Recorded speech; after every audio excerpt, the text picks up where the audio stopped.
Welcome to Highland Waves, a podcast originating from Marshbrook Studios, located beside the world-renowned Margery River in Cape Breton, Nova Scotia, Canada. Highland Waves feature stories about the people, the places, and the visitors of Inverness County. I'm Pat Wall, your host. Joining me in the studio this morning is Inverness County resident and well-known Canadian guitar virtuoso, Mr. Brian Doyle. Welcome to Highland Waves, Brian. Thanks for having me, Pat. Brian is now going to get us started with a piece of his music. Brian, perhaps you can introduce the piece. Sure. This is from my one and only solo album, and which I've done in this studio we're sitting in right now with Barry. And it's a piece that I was experimenting with while we were running through Barry's new gear. And we decided to keep it going and kind of half wrote it in this room, actually. And it's called Street Dog, for want of other names. We went through a bunch of names before we got to it, but it's kind of it's an instrumental piece, a bit experimental on my end, but it was a lot of fun to play, so hope you enjoy it.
A splendid introduction. Thank you, Brian. You were born into a musical family, Brian. Mm-hmm. Perhaps you could tell us about your early days in that family of musicians. Well, that brings a lot of memories to fore. My mother, Maybelle, was and is considered of the hierarchy of music in the day and today. And I have uncles, granduncles, Angus Chisholm, my mother's younger brother Cameron Chisholm, all very well known in the Celtic world.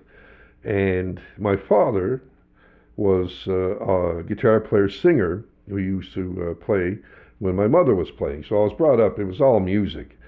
And our house was kind of a mecca, if you would, for want of another word, for people, fiddlers especially, who would come in wishing to play. And it was interesting to see and hear, because it was just our lives as kids. I was the oldest of three at the time. We have four in our family, but The youngest wasn't born for a few years, but it was an amazing thing to watch car after car some Saturday mornings in the summertime drive up to the house, and all these musicians get out, sit in the living room where the piano was, and wait their turn to play with my mother. And we're talking the legends of the day, the legends of today back then. And I was like, we were little kids, and we were all buddies with these guys. But it was an amazing thing to watch. They'd take turns playing. It was all about the tunes. It wasn't about who's this or who's that. And they talk about the tunes they just played. And as kids, we were just running around and things. So right from square one, I wanted to play. I wanted to be part of that. So, I mean, I was 3 years old, dingling on a piano or a guitar, or pretending I could play a fiddle, that kind of thing. It was interesting. I'm sure it was. And in your youth, as you grew older, you sort of went from Celtic into blues and... Oh, yeah. Well, you got to consider the time as well. Like, during the late 60s, the music at hand, of course, was what we had heard with the Beatles and the Rolling Stones and all that. But I was a little bit beyond. It started before my time in listening, but still, the radio stations, even here, were picking up on it. So you had hours every day of this music that was out there. And that really caught my attention because it wasn't Celtic. It was something so different. Absolutely. And I mean, you heard the country music, you heard the Mantovani Orchestra on the radio station. It was very eclectic. Like, looking back, we just took it for granted. But CBC radio at the time was extremely eclectic. Our local stations, CFCY and PEI, CJFX especially, in Antigonish, they played everything. So when I started playing, by the time I was playing guitar, I started when I was 11 or 12, and I remember we got together, a couple of kids, and we played our first gig when I was 13 on stage, but it was definitely rock, whatever we could figure out to play. So, I mean, we were hooked. We were just hooked in it. You played with many bands during the course of your early career and even now. You started your own project called Greylock. Well, can you talk about that? Sure. Well, in order to talk about that, I have to go back to couple of years, pardon me, with myself and two other good friends of mine who I played with. We started a band, the three of us started a band. It was my first sojourn into putting a band together called Bogart. That was in the 80s. Highly successful, very short-lived. I ended up moving away for other reasons, had nothing to do with the music. But when I came back, years later, I was married. We moved back to Cape Breton, decided we'd moved around enough, and I wanted to play music. And there was lots. Actually, the scene was changed a little bit. And this, we're talking about the 90s, but I got work because I was kind of known to, I could play. And I ended up playing with a lot of different bands through the 90s. And then by the time I can't think of the right year, maybe 95, 94, 95, I got the idea. Celtic rock was out there. There's a few bands that were covering it. And I wanted to cover that. I wanted to do something very much like that. I wanted to be original. I wanted to be Celtic rock, but rock on the terms that I understood it, not it wasn't Celtic musicians playing. I was a rock musician that was dabbling with Celtic, although I grew up in it. So the whole idea with Greylock was to take the musicians I had known and played with and I keep it on Cape Breton as much as possible because I wanted their fingers in that Celtic pie. And there's some of the greatest musicians in the world here. So I had a smorgasbord, and I handpicked, so to speak. It was actually Who Wants to Come.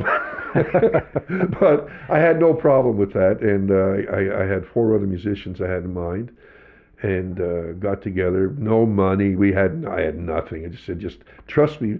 Let's put a band together. Let's see what happens. And we were successful. We covered music first. We proved that we were a rock band first, and we did all the covers. Make sure it was for like dance music, high energy, high volume, and we were very successful right from the start, and grew from that. And then when the time came, and we started delving into the Celtic side of what I considered rock, and we started mingling it together, we finally had the push to record it. So we recorded the first Greylock album, and that got picked up here and there. It was actually, for a short-lived album, it was very successful. People still call me about it. I have it that there's a second album that I never published, actually, that I'm thinking about doing that because of the response still going on from the first album. But it was, I'm amazed today. Like, I'm in other bands, and I just started a band called Doyle and Company that's getting a lot of people. We don't play a lot, but the people come up, but I still get that word Greylock all the time, and people want to know if they can get copies and things like that. So I'm really amazed that they've adopted it as their band, the people out there. So I'm very, very happy. And we did a lot of traveling with that band. It was a very, very busy band for years. You were nominated for an ECMA award. We were nominated for Rock Album of the Year. I believe it was 99 or 2000. 99, it was 99. And we're up against a strange crew. I just can't say all of them. I just don't remember. But the two people that I knew we weren't going to win as soon as I saw was Anne Murray, Rock Album of the Year. There you go. But Kim Stockwood, that was her first year, so she won. She won, and there's reason she won. It was an incredible start for her career. You had some competition there. Oh my God, there's no question about what was going to happen. And but we got that was a contested category, and the fact that we got nominated in that, I was getting calls within a short time of the nominations. I was getting calls from people all over the States to go play. Even Portugal radio station wanted to do a 2-hour special on us. And this is just a nomination, you know.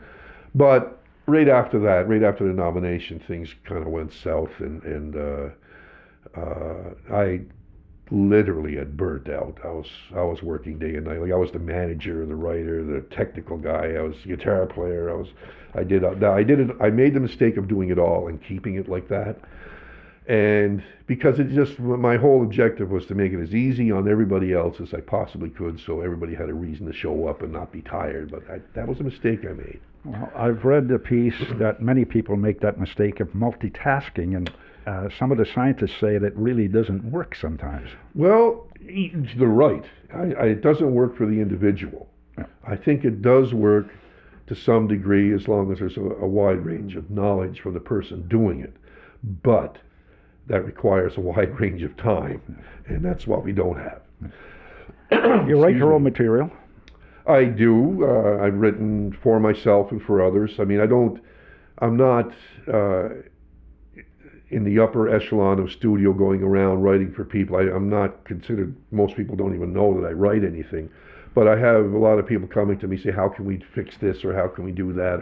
And I do a lot of that. And the stuff that's on that album, I wrote all the music for. The stuff that's on the solo album you just heard a little bit about, I wrote that, except for the obvious Celtic pieces. They're all my arrangements, and I've done that a lot in my life. You recorded a piece when you were 12. I'm sorry, you wrote a piece when you were 12 and recorded it when you were 30. That's right. Talk about that a little. Oh, that's a story and a half.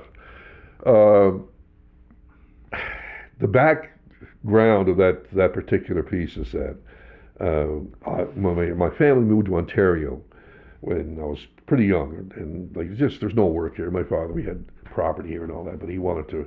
There's lots of work in Ontario, so the whole family moved to Ontario except me. I didn't want to go. I was pretty young, under 10, and after much, our family, both sides, my mother's and father's people are here. So the talk was, well, let's try it, you know, and 2 weeks from now they'll come back and get me. But I stayed here. I had no desire. I was talking to them all the time on the phone, which wasn't an easy thing back then. We're looking mid-60s. And so I was the only child in it. It was my great-grandmother's house and my granduncle and my uncle, my mother's twin. And it was just a marvelous, incredible time for me, and being the only kid in the house. But anyway, one of my father's guitars was left, and I started playing it.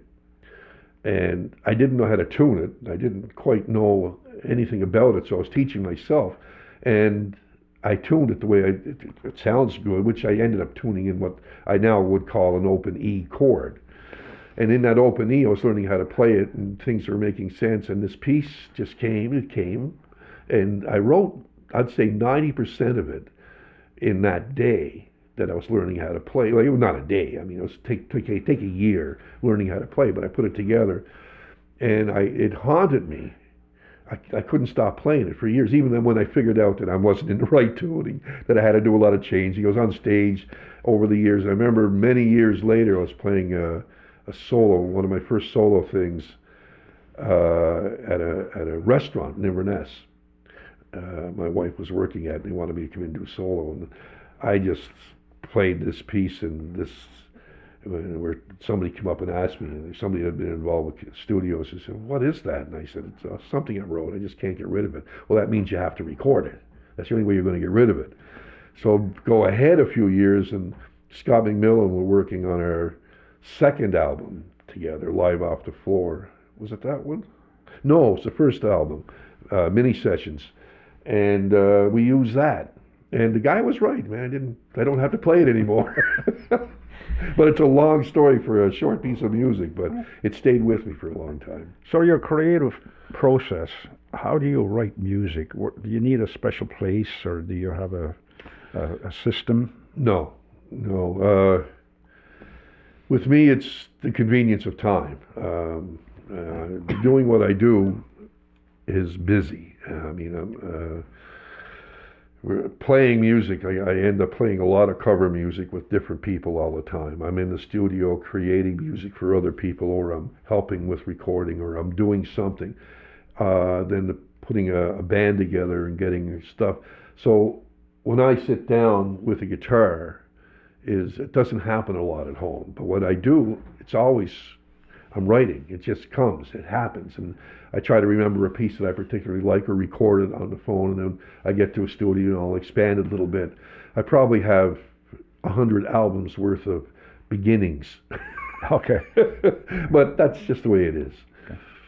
Do you prefer to write particular music and play particular music, genre? I'm really all over the place with that. It can be anything. I've dabbled in classical. I played jazz with some of the great players out of Halifax. Just been so lucky. Scott introduced me to so many people on that road, and I got to play with them, and to this day. And Celtic, traditional and non-traditional. You know, I go there. Rock of all genres. I'm particularly drawn to blues fusion, meaning, you know, dabbling with blues as a basis and then taking rock and jazz into that So I'm working on an album right now for me and the band that will be that genre, blues fusion type thing. So it really is eclectic. It's all over the place. You like to collaborate with other musicians, obviously. Oh, yeah. Do you have particular ones that you like to collaborate with more than others? No, there's a tickle trunk. Really, favorites, I have friends of mine that I love to play with. I mean, there's a lot of them. But it's not just that. If somebody I don't know would come up and say, "Do you mind coming in the studio with me?" And we'll, absolutely. I mean, let's see and it's always been a joy to play with everybody or anybody. Okay. I've never come away from a session of any kind that I haven't learned something. Very fortunate that way. That's great. You go out on a stage, a big stage. Do you ever get performance anxiety? Oh God, yeah. Yeah. Oh yeah. Not so much anymore. I'm old. No, maybe nobody expects me to do well out there anymore. But I do. I play. And I think when I was younger, it was always anxiety ridden. All playing was anxiety ridden, and that's why I stayed away from soloing, being a solo performer for so long. It's just I need the brotherhood or the sisterhood of being on stage with other people. But as it happens, I end up doing a lot of solo work, and people ask me to do a lot of solo for specialty functions, and I ended up enjoying that. It ended up being not so bad, And as I got older, I got more confidence, and that's what really anxiety is all about: the confidence to just do it. So you work over the years, you work that out. So now I'm having more joy, and I look at myself as a player, and you always analyze what you're doing, and I consider myself at the top of any game I've ever started now, and I think it's all because of that confidence and because I don't get anxiety ridden anymore. Very good. Has your music changed over time? It's become more eclectic. I mean, I like going into if I hear something I like, I'm on it to emulate that in some way and see what it does for me. Technically speaking, I've gone full route from very organic guitar amplifier or acoustic into some really nice electronic stuff, and now I'm kind of hybrid, old school, new school. I have a couple of really great relic amps from the past that are irreplaceable to me, but at the same time I'm running a very modern digital program called a Helix through every loop I do, every guitar scenario, and it gives me what studios couldn't give me years ago. For $2,000, it's like $100,000 worth of 1960 amps, and so I'm always on that learning curve of what does this do? Where's that coming from? So it's changed in the technology. It's changed. The more I play, the more I know. Especially playing in studios, live on stage as well. And I'm really lucky to have played with some really great musicians. And I got something new coming up where I'm joining some pretty high-end people from around Canada, and they've asked me to join them and put a band together. Nice. For fun. And that's what we're doing. We're going to do it for fun. So I start that, I think it's this Saturday, weather permitting, in Cape Breton, and I'll be traveling to Sydney. So that I know, just joining these guys is just take it up another notch in the playing. So it helps everything else I do. That's nice. Yeah, I'm lucky. In general, it seems to me, and I'm not a musician, but I love music, it seems to me that music is played louder now. Am I correct in that, or am I just dreaming? Well, there's something to be said for that, but in my experience, like I grew up in the era of the 70s, okay, when the bars were the place to go to see music, and then you went to the bigger, like I didn't really see a huge concert per se until I was almost 20, but I saw incredible musicians from all over the world, actually, in the parish halls and the bars of Inverness County. It was incredible what we saw, and in that vein was the loud. Oh my God Almighty! There was nothing today that'll compete to the loudness of then. Nothing, and that's on a technical scale. I'm talking about actual dB recording. Today, loud? No. Not even close to what it was. Really? No. Okay. But it's cleaner. It's very clean. There's a lot less background noise in what we have today. The technology is better. Okay. The one thing we do have is which it's nobody's fault, it's just the way it runs, is that we have people running systems without any background knowledge. So therefore, frequency, if it's not volume but frequency, that's always the danger in what you hear. And a lot of people depend on their mid-range because that's louder, and that actually hurts you at a lower volume. So that, I think, is happening a lot. Okay. Just too many people with not quite enough knowledge to know how not to hurt people. Okay. How has the internet changed music? In every way. In every way possible. There's so many ways, so many levels it's changed, not all of them good. For instance, you're a music lover, I'm sure when you bought the albums of yesteryear when you were out there buying the music you liked. You bought an album and listened to it from one end to another, and then did it again. Most albums were thematic in that way, in a lot of ways, especially the rock albums. They were very thematic. They followed tune after tune. That's gone. That doesn't exist anymore because it's all about the sound bite of whatever the tune is. And there's no such thing as album work, really, although people still release albums. It's all about, can I get play on that tune? Can I get play on that tune?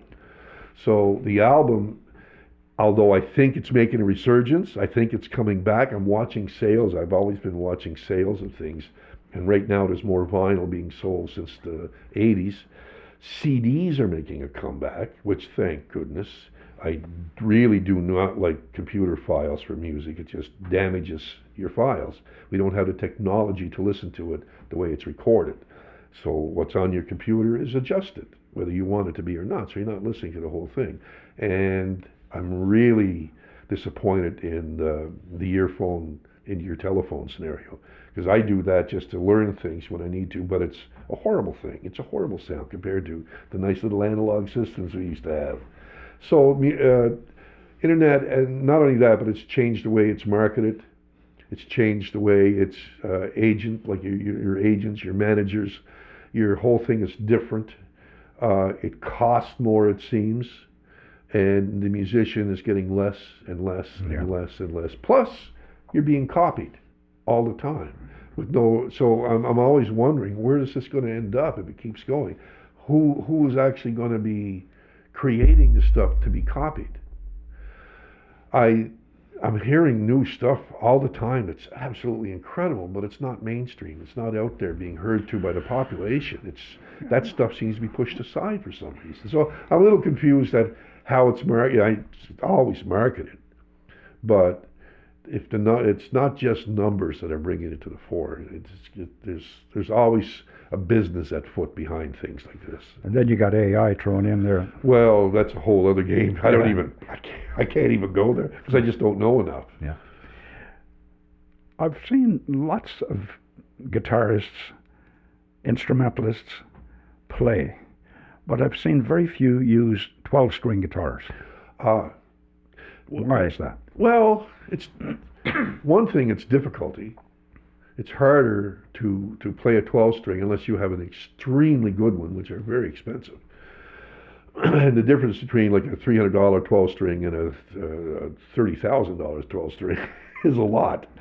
But you go back, listen to guys like Leo Kottke, who played 12-string, and say, oh my gosh, unbelievable. But I think a lot of it to do is that people just end up going for the 6-string because it's just an easier thing. Okay. And the 12-string, harder to keep in tune, harder to, like, a lot of these things are a factor. But the people who, like, I love playing 12-string. It's something I don't do enough. I don't have a good one anymore. I used to have a decent one.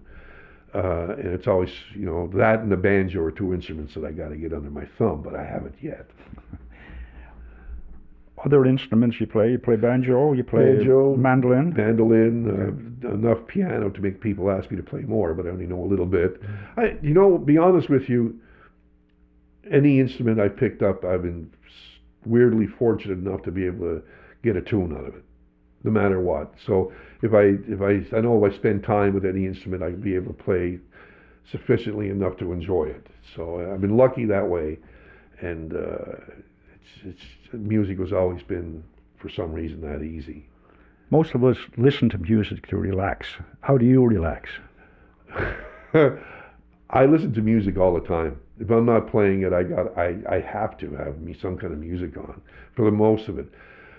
The biggest thing for me, I've done a lot of traveling in the past, a lot of, you're in motels, you're in wherever you're at, and reading has always been, since I was a little kid, that's always been the most relaxed you can get. Unfortunately, with technology now, I find it's my phone. I'm going to this and this, but I'm actually trying to get away from that and get back to reading, because at any one time in my life, growing up and in the last all my life, was at least 3 books on the go at once.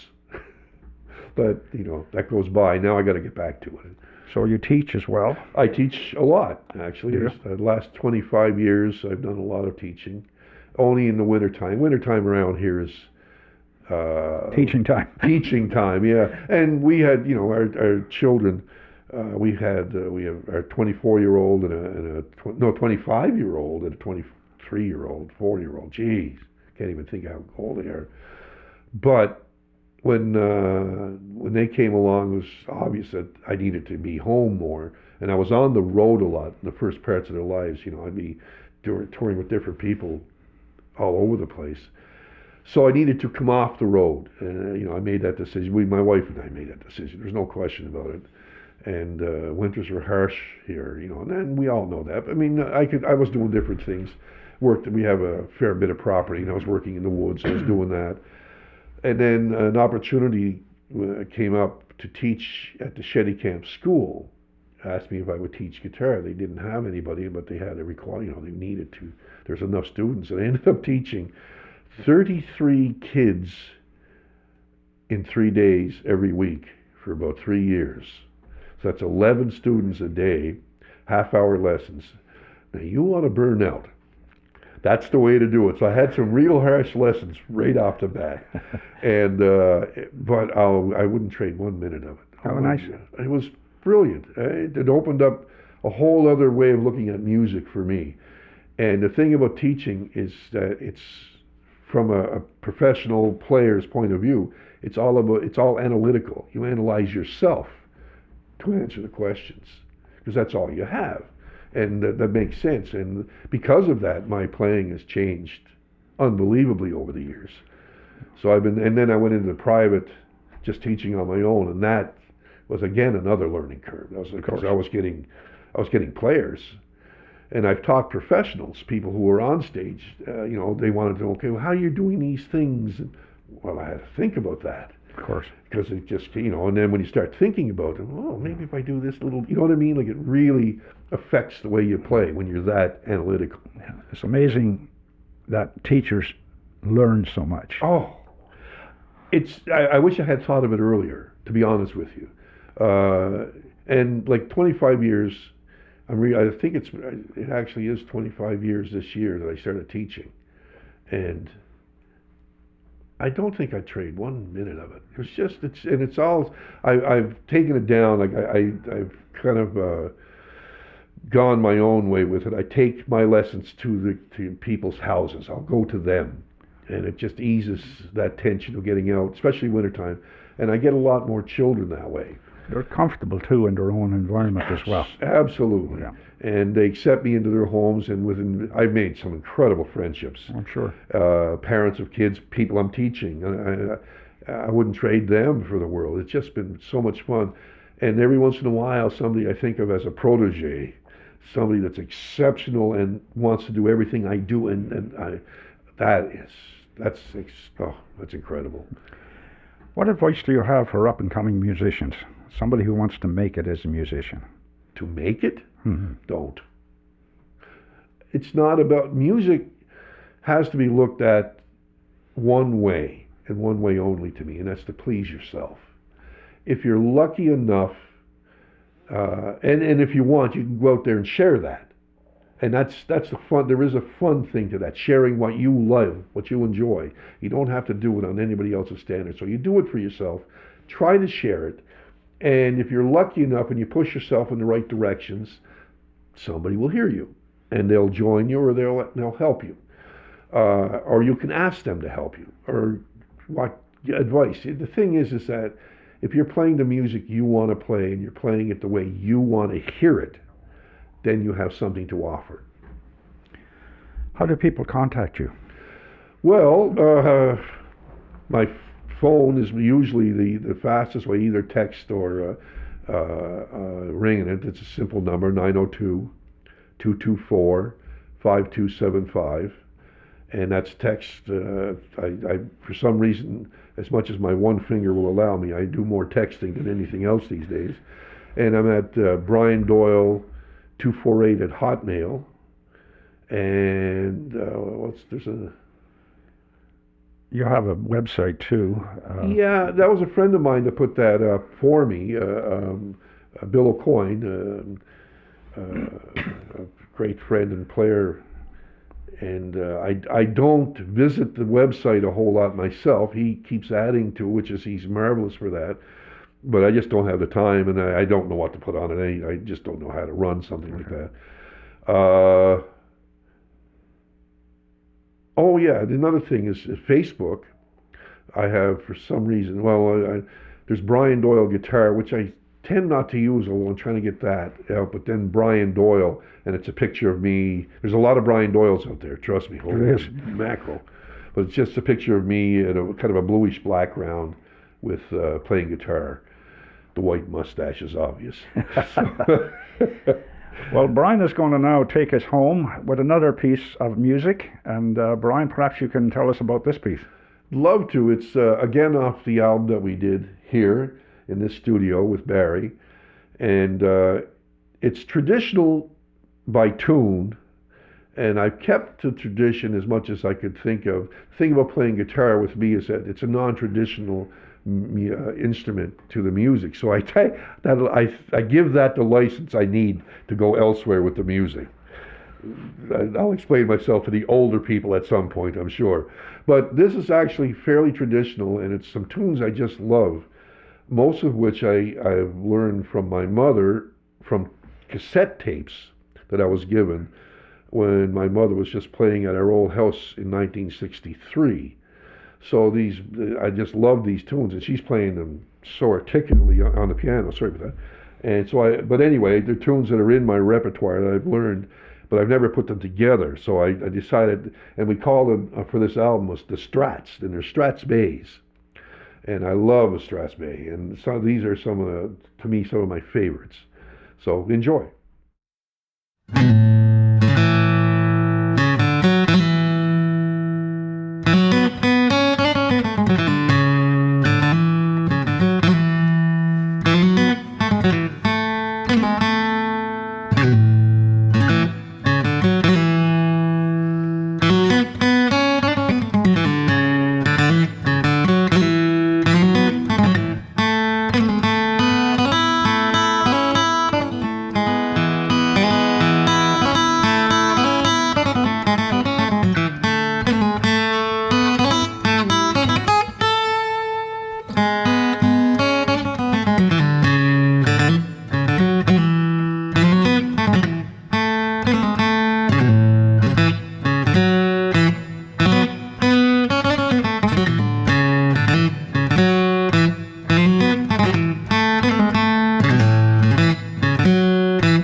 Superb, Brian. What can I say after that performance? I will say thank you, Brian, for taking the time to come to Highland Waves, play for us, and share your extensive musical background, knowledge, and experiences. I wish you well in all you do. Thank you to our listeners, and a reminder to hit the like and subscribe buttons so you can stay up to date. And our thought for today comes from Mozart, who said, "The music is not in the notes, but in the silence between." So long for now, Pat.